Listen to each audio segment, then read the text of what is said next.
Hello, I'm Dr. Willett, one of the surgeons from Ohio ENT and Allergy Physicians. I know I can't believe it, but I've actually been in practice for 20 years now.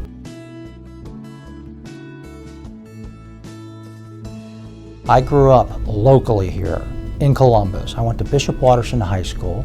I attended Ohio State University for my undergraduate training, my medical school training, as well as my residency. And I'm very pleased with the results. Many years ago, when I first started at Ohio State, I started out as a marine biology student, of all things. And my advisor gave me very sage advice and said, why don't you go volunteer in the emergency room during the graveyard shift, and then report back to me and let me know what you think. Well, I was hooked immediately on the first night.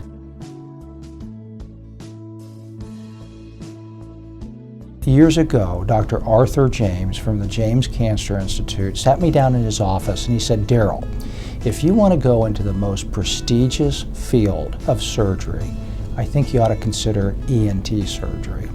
And to this day, I thank him for that advice.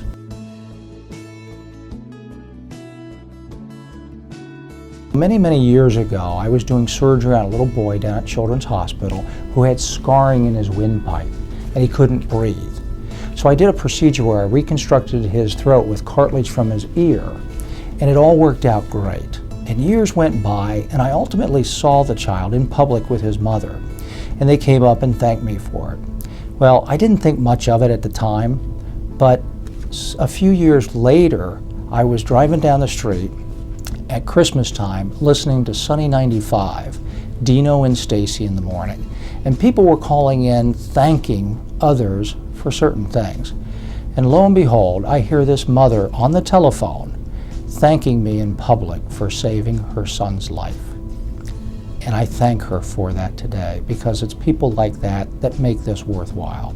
If there's ever anything I can do for you, let me know.